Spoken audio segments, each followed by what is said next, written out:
Hey there gamers, this is Sam from downtotop, and this week we have a special release just for you. So in place of our usual countdown video, we're going to be reviewing one of the hottest upcoming ARPGs and giving you my personal reaction to Torchlight Infinite.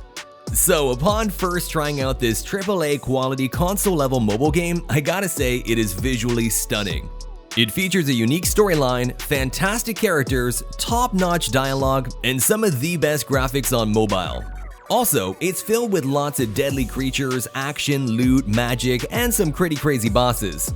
So before we jump into the game, I just want to take a second and thank the developers of Torchlight Infinite for the opportunity to play this game early. Now I say early because it hasn't actually been released yet. It is an upcoming action RPG, so if you want to play this game, then sign up now to participate in the closed beta. I put that link down in the description below, so you can use my link to play Torchlight Infinite closed beta for the US, Canada, Australia, or New Zealand. Selected players will receive an invite with instructions to access the beta when it goes live, so make sure you check it out. Heroes. So Torchlight Infinite is the latest entry into the award-winning Torchlight series. If you enjoy action RPG games or you have to farm loot and get more powerful over and over again, then you definitely need to try this game. The game features 4 different characters and each of them has their own unique skills. First off, we have the Berserker, a rage-based character. When he hits or takes damage, he gains rage, which increases attack damage and attack speed. He's got a big weapon that takes a lot of damage in a single shot. I like this character because he really gives off a vibe of Kratos. Next up, we have Divine Shot, a ranger who has ranged weapons only. If you choose this character, then you can shoot down your enemies easily. Divine Shot is an ammo expert. He has unique skills related to ranged weapons, ammo, and reloading mechanism to take down his enemies. Next, we have Frostfire. She's an ice and fire specialist that changes elements with strong pulse damage, and these pulses give a lot of damage to your enemies, and everything on the battlefield dies.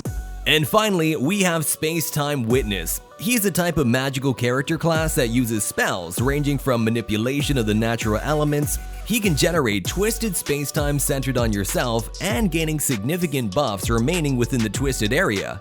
So these are the 4 unique character classes in the game. My personal favorite is the Berserker, a rage-based character, and Frostfire. Now that you know all the different characters, let me know in the comment section below who you think your favorite's gonna be. Gameplay. The gameplay of Torchlight Infinite is amazing. Unlike other ARPGs, the world of Torchlight Infinite is a mix of unusual monsters, unexpected enemies, and alien worlds that bristle with unusual life. The game drops you directly into the action world where you are exploring missions to progress through the story immediately. While the environment might feel more linear than the original Torchlight titles, Infinite is a massive range of dungeons filled with inviting mysteries and populated by a cast of characters that are a joy to watch. Torchlight Infinite adds a more linear look to the world, flattening down some of the complexity and brightening up the overall palette. Where dark hues might have hidden unseen enemies, you fight with mobs and other enemies. There's a total of 3 chapters available in the game, and each chapter has several missions which you can progress linearly. The game also features many unique things like portals, loot, skills, and lots of combat. Talking about the combat system, I think it's really smooth, and the controls are well optimized. I think XD has made a substantial effort to give Torchlight Infinite its own aesthetic edge, without forgetting the heritage of the series. Story. Torchlight Infinite story takes place in the era of Ember Tech, 200 years after the events of Torchlight 2. Since then, humans have embraced Ember as the main source of power for their machines and magic alike. It may seem like a prosperous time, but behind the scenes, chaos and corruption are brewing, and the world and those who call it home are in great danger. In that way, it's kinda like our own world right now, but we're not gonna get into that today. Let's stick to the video. So to combat this impending threat, a group of mighty warriors called Torchlight has become humanity's last hope to save everything from falling into darkness that has never been seen before. All in all, it's a really great story that's quite engaging, and I'm sure you're gonna like it too. Loot and weapons. Basically, Torchlight Infinite is full loot. As you take down your enemies, you get tons of loot items like random weapons, armors, and gear. You then use these to build your hero in tons of ways. You can use these items to upgrade your hero, or use the unnecessary items for trade purposes so that you can buy a higher level of gear and weapons.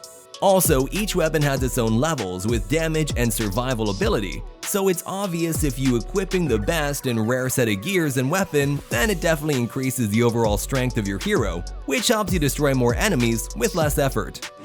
Graphics and control. The makers of Torchlight Infinite have taken advantage of the amazing visual effects of the state-of-the-art Unreal Engine 4 technology. The fantasy world of Torchlight Infinite is now full of openness and extremely vivid. Even the darkest dungeons are as clear as any fantastical scene. In addition, the game art style is unique and visually pleasing, with characters taking on a chunky, stylistic appearance, while the world around you still has that gorgeous grunginess, full of carefully crafted details and steampunk elements that made the series appeal to me in the first place. Personally, I really enjoyed the updated artistic approach, though some hardcore fans of the original game may be left a little unsatisfied. But I think like everything, if they actually tried it, they'd probably like it. In addition, the view is from the top down, so everything is a bit small, but from heroes to monsters, it's extremely clear and sharp. Each hero follows a color tone and a unique style, and both the weapons and skills they possess follow that same style, creating an extremely attractive and personal battle scene. I would also be remiss if I didn't mention the intense fire and light effects in every battle of Torchlight Infinite. The fierce battles in the game, which are fully supported by an impressive sound system, have created an overwhelming scene for players. Every move and skill has its own light, speed, and sound effects.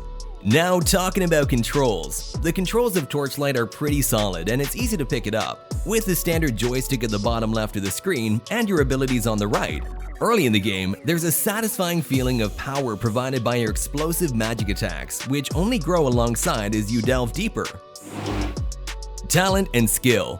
In Torchlight Infinite, there are 24 talent trees, offering over 180 skills for users to build and fine-tune their perfect hero as they progress through the game. Each talent helps the player increase the spell damage, maximum life, maximum mana, shield, and much more. Boss fight. Torchlight Infinite features some of the top-level bosses in the game, where at the end of every mission you have to fight with a powerful boss and defeat them to progress. Unlike other normal fights, in the boss fight, they're generally way stronger than the players had to face up to that point, and winning requires a greater knowledge of the game's mechanics. You have to use your hero skills and your own strategy to defeat your enemy bosses, and each boss has some unique ability and some weaknesses. So if you want to defeat him, then you should hit on his weaknesses. And also, thanks to a healing skill of the heroes which help a lot during intense fights. And at the end of the fight, you get a lot of loot items for defeating the boss monster. Gacha. Torchlight Infinite allows players to use in-game currency instead of actual money if desired.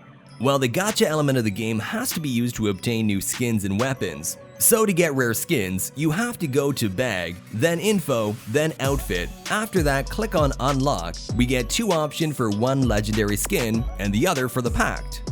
Right now, I'm gonna pull in the legendary skin section with 10 fantasy crystals. So in each 10 pulls, you will have more than one very rare item and other rare items for sure.